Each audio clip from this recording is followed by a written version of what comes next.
सर्वप्रथम सर्वांना श्री स्वामी समर्थ. आपल्या घरात सुख समाधान यावं, आपल्या पतीची मुलांची भरभरून प्रगती व्हावी म्हणून महिला प्रत्येक दिवशी असे उपाय करतच असतो आपण. पण काही असे एक एक मिनिटाचे 2-2 मिनिटांचे असे उपाय असतात ज्यामुळे आपल्या घरात सुख, शांतता, समृद्धी, आनंद, आरोग्य, वैभव, ऐश्वर्य मिळू शकते.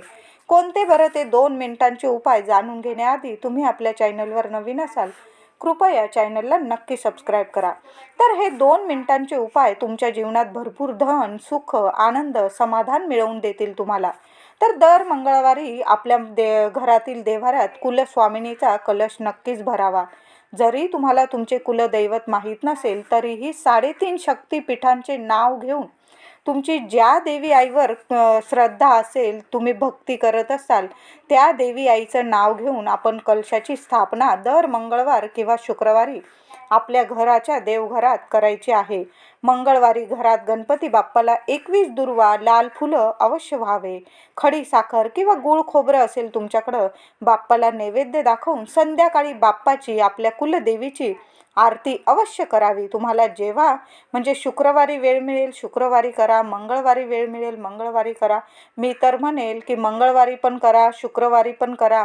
आपल्या कुलदेवीची आरती, बाप्पाची आरती अवश्य करावी. ह्या 2 दिवशी तरी आठवड्यातून तुम्हाला ह्या 2 दिवस तरी आपल्या कुलदेवीसाठी आपण वेळ काढलाच पाहिजे. आपल्या गणपती बाप्पाची आरती केली पाहिजे. आणि तुम्हाला झालंच तर तुम्ही संध्याकाळी 2 मिनिटाची तरी आरती रोज अवश्य करावी. एक स्वामींची आरती करावी, एक आपल्या बाप्पाची आरती करावी, एक कुलदेवीची आरती करावी. अशी आरती तुम्ही दररोज केली तरी चालेल. पण नसेल वेळ कोणाला तुम्हाला तर तुम्ही मंगळवार आणि शुक्रवार 2 मिनिटांची आरती अवश्य करावी. आरती कापूर आरतीच करावी. थोडा का होईना, भीमसेनी कापूर असेल तुमच्याकडं किंवा साधा कापूर असेल, 2-3 कापराच्या वड्या जाळायच्या आणि आपल्या कुलदेवीची, आपल्या बाप्पाची आरती अवश्य करावी. आणि आपल्या मुख्य उंबरठ्यावर सुद्धा मातीच्या पंतीत 1 किंवा 2 कापूर वड्या तुम्ही जाळायला आजपासूनच सुरुवात करा. दर मंगळवारी आणि शुक्रवारी नित्य नियम बनवून घ्या. एक ती मातीची पंती तशीच राहू द्या, त्यातच तुम्ही दर मंगळवार आणि शुक्रवार 2-2 कापूर वड्या जाळत गेलात तरीही चालेल. खूप चांगले तुम्हाला फरक दिसून येतील घरात. संपूर्ण नकारात्मकता निघून जाण्याची खूप प्रभावी उपाय आहे हा. जालिम उपाय आहे. तुम्ही फक्त 2 कापराच्या वड्या दर मंगळवारी आणि शुक्रवारी एखाद्या मातीच्या पंतीत किंवा दिवा असेल त्या दिव्यात जरी जाळल्या तुम्ही तरीही चालेल. पण मुख्य उंबरठ्यावर तो दिवा ठेवा किंवा मातीची पंती ठेवा आणि त्यात 2 कापूर वड्या जळू द्या.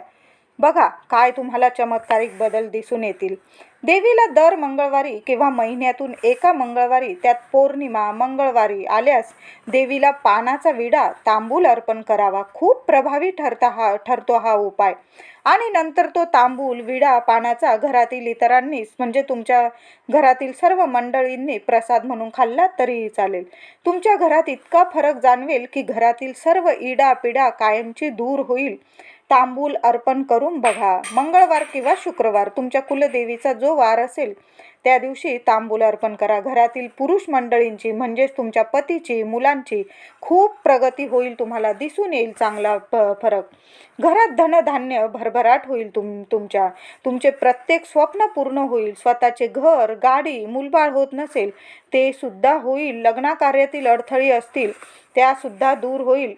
तुमच्या मनासारखंच होईल. म्हणून दर मंगळवारी किंवा तुम्हाला महिन्यातून एखादा मंगळवार, शुक्रवार देवीला एखादा विडा, गोड विडा तुम्ही बाहेरून बनवून आणा, एखाद्या पानटपरीतून, किंवा तुम्ही घरी जरी पानाचा विडा बनवला तरीही चालेल. खूप चांगला फरक दिसून येईल.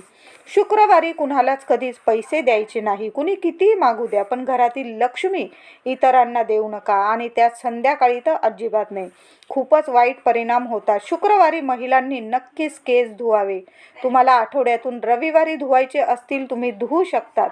पण आठवणीने शुक्रवारी केस धुवत जा. शुक्रवार हा माता लक्ष्मीचा असतो आणि त्या दिवशी जर तुम्ही केसावरून डोक्यावरून पाणी घेतलं तर खूप तुम्हाला चांगले फरक दिसून येतील. माता लक्ष्मीची कृपा आशीर्वाद मिळतो आपल्याला. तुमच्या घरात लहान मुली असतील त्यांचे सुद्धा केस ह्या दिवशी शुक्रवारी धुवत जा. शुक्रवारी घरात फरशी पुसताना पाण्यात गुलाबजल टाकून फरशी पुसत जा. एखादी गुलाबजलची 10-20 रुपयाची बाटली आणून ठेवा. फक्त 1 चमचाभर जरी पाण्यात टाकलं तुम्ही, बादलीभर पाण्यात गुलाबजल, आणि त्याने दर शुक्रवारी जर फरशी पुसायला तुम्ही सुरुवात केली तर बघा, पैशांचा पाऊस पडल्याशिवाय राहणार नाही. इतके धनवान व्हाल की माता लक्ष्मी चारही हातांनी तुमच्या घरात भरभराट करेल. खूप चांगला आणि सोपा उपाय आहे, करून बघा. 1 चमचाभर फक्त गुलाबजल टाकत जा फरशी पुसण्याच्या पाण्यात आणि करून बघा हा सुद्धा उपाय. त्याचबरोबर शनिवारी सुद्धा मूठभर खडं मीठ आपल्या बादलीभर पाण्यात टाकायचं आणि त्याने आपली फरशी पुसून टाकायची. कशालाच नकारात्मकता राहत नाही घरात. कानाकोपरा पुसून काढा. तुमच्याकडं मेड येत असेल, बाई येत असेल, तिला सांगून करा हा उपाय, नाही तर तुम्ही स्वतः करा. शुक्रवारी आपल्याला गुलाबजलाने फरशी पुसायची आहे आणि शनिवारी खड्या मिठाने फरशी पुसायची आहे. 2 दिवस तरी 2 मिनिटांचा हा उपाय अवश्य करून बघा. शुक्रवारी घरात तांदळाची थोडीशी खीर बनवून आणि माता लक्ष्मीला नैवेद्य दाखवा. तुम्ही शेवयांची बनवायची असेल तुम्ही शेवयांची बनवा, तांदळाची बनवायची असेल तांदळाची बनवा, पण माता लक्ष्मीला नैवेद्यात थोडीशी खीर अवश्य दाखवा. शुक्रवारी कबुतरांना किंवा इतर पशुपक्ष्यांना तुम्ही बाजरी, ज्वारी, जे धान्य तुमच्याकडं असेल ते आनंदाने खाऊ घाला. तुम्हाला जर खूप धन हवे असेल, जीवनात पैसा हवा असेल, तर दर शुक्रवारी कावळ्याला दही, भात, साखर नाही तर गोड दही खाऊ घालावे. तुमच्या गच्ची असेल, तुमच्याकडं गॅलरी असेल, तिथं थोडंसं घासभर दही आणि भात, साखर एकत्र करून ठेवून द्या किंवा नुसतं दह्याचा गोळा आणि त्यावर थोडीशी चिमूटभर साखर ठेवून द्या. कावळे, पक्षी खाऊन जातील. असे केल्याने पितृदोषसुद्धा दूर होतात. पितरांचे आशीर्वाद जर मिळाल्याने तुमच्या जीवनातील पैशांसंबंधी सर्व अडचणी दूर होतात. पैशांसंबंधित काय, आपल्या जीवनातील सर्व अडचणी पितरांचे आशीर्वाद मिळाल्याने दूर होतात. पितृदोष दूर होतो. तुम्ही करून बघा. एखाद्या शुक्रवारी कावळ्याला दही, भात, साखर, गोड हा नैवेद्य खाऊ घालून बघा. आपण अमावस्येला तर करतोच, एखाद्या शुक्रवारी पण करून बघा. 2 मिनिटाचा उपाय. तुमच्या जेवणातलाच थोडासा आधी, तुम्ही खाण्याआधी थोडासा गोळाभर भात काढा, त्यावर थोडंसं ताजं दही टाका, थोडीशी चिमूटभर साखर टाका आणि तुमच्या गच्चीवर ठेवून या.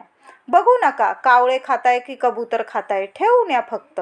बघा काय चमत्कारिक बदल दिसून येतात तुम्हाला. शुक्रवारी संध्याकाळी कधीच कुणाला कांदे, मीठ, हळद, साखर, दही, तेल, तूप देऊ नका, पैसे देऊ नका. महिलांनी ह्या गोष्टी पाळल्याच पाहिजे, तरच तुमच्या घरात माता लक्ष्मी कायम वास करते. ह्या 2-2 मिनिटाच्या आपले जे मिनिटाचे उपाय असतात खूप प्रभावी ठरतात आपल्या जीवनात. आपण काही वेळा चुका करतो आणि त्याचे परिणाम भोगावे लागतात. आपण म्हणतो मी हे करते ते करते, पण काय होतं ना, हे 2 मिनिटाचे उपाय आपले करणे राहून जातात. म्हणून आपल्याला काहीतरी मग संकटांना सामोरं जावं लागतं. माता लक्ष्मी यामुळे नाराज होते. म्हणून संध्याकाळी कुणालाच काही देऊ नका आपल्या घरातून. राग आला चालेल पण देऊ नका. तुम्ही जर रोज देव्हाऱ्यात गाईच्या तुपाचा दिवा लावत असाल तर खूप चांगले, पण नसल लावत तुम्ही मंगळवार, शुक्रवार नित्य नियमाने गाईच्या तुपाचा दिवा लावत जा. तुळशीजवळ सुद्धा लावा. काही महिला माझ्या मैत्रिणी ऑफिसला जातात, जरा उशिरा घरी येत असतील, जर घरात कुणी असेल, घरातील मंडळी, त्यांना लावायला सांगा.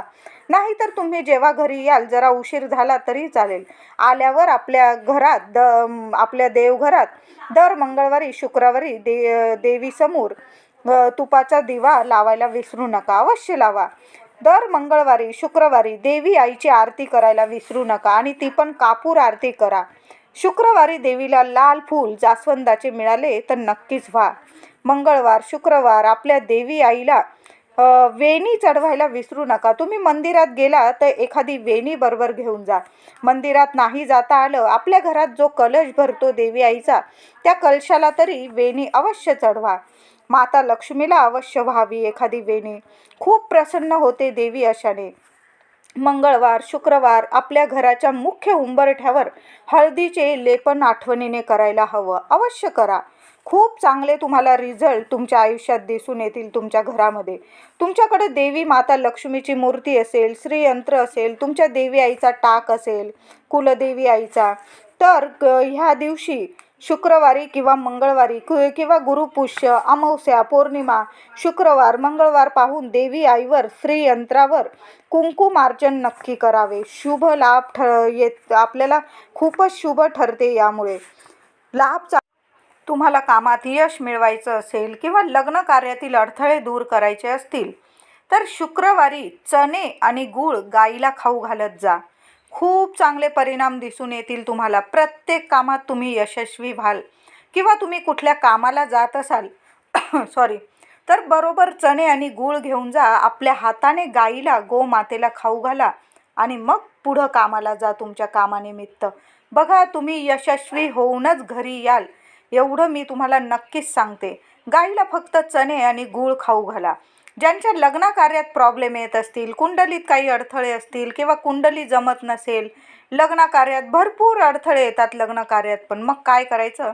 दर शुक्रवारी चणे आणि गूळ गाईला हाताने खाऊ घालायचं. वर किंवा वधू आणि ते जवळ नसतील, आई वडिलांनी खाऊ घातलं तरीही चालेल, पण गाईला चणे आणि गूळ खाऊ घाला. बघा, प्रत्येक कामात तुम्ही यशस्वीच ठराल आणि लग्न कार्यातील सर्व अडथळे सुद्धा दूर होतील.